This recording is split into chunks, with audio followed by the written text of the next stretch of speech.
देखी भैया, एगो लइका एगो लइकी से प्यार कइले बाटे। एक दिन वो लइकिया के शादी होके जात बाटे। वो लइकवा बड़ा बेचैन रहताटे। तो लइकवा अपना दिल के बात तो लइकिया से कहताटे। कैसे कहता, कौन भाव में कहता है भैया? हमरा के छोड़ी तोड़ी दिल हमर जाइबू, हमरा के छोड़ी तोड़ी दिल हमर जाइबू। जाए सनम तू जा बड़ी पछताइबू, जाए सनम तू जा बड़ी पछताइबू। आई हमर याद तू यसुआ बहइबू, आई हमर याद जब तू आंसुआ बहइबू। जाए सनम तू जा बड़ी पछताइबू, जाए सनम तू जा बड़ी पछताइबू।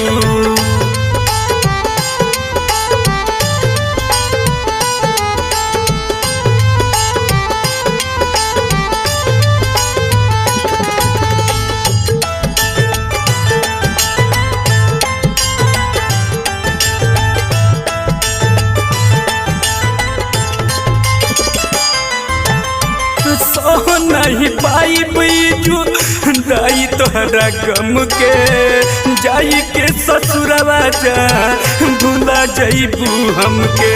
ए जा सुनत रू काहे ऐसे करत सह नहीं पाई बीजू दाई तोहरा गम के, जाई के ससुरवा जान भूला जाइबू हमके।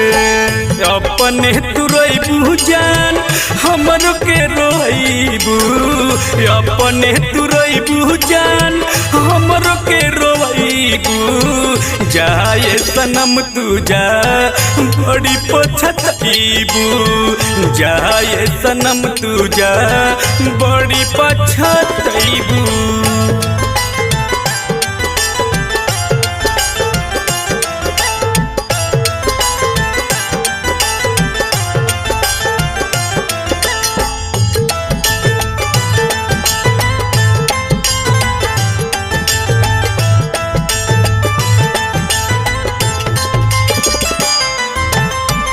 तू भूल जाइबू जान हम न भुलाई, कैले बानी प्यार यार जीवन भर निभाई।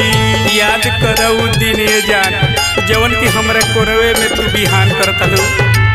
तू भूल जाइबू जान हम न भुलाई, कैले बानी प्यार यार जीवन भर निभाई। पियावा के नाम के मेहंदी हाथ पे रचाइबू, पियावा के नाम के मेहंदी हाथ पे रचाइबू।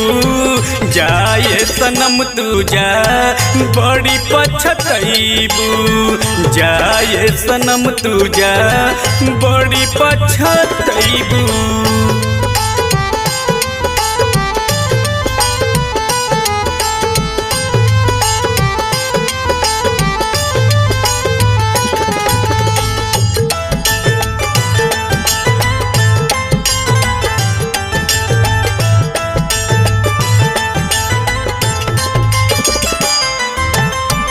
काहे बनवला विधना ऐसन रीत हो, बिरजू प्रमोद हमें दिलवा के मीत हो। जाना तड़ी जान कि तू हमरा के याद ना करबू, देवराज पत्तू एधरी लो भाई बड़ू। काहे बनवला विधना ऐसन रीत हो, देवराज यार हमरा दिलवा के मीत हो। भरत राजकुमार के जियते मुइबू, भरत राजकुमार के जियते मुइबू। जाए सनम तू जा बड़ी पछताइबू, जाए सनम तू जा बड़ी पछताइबू।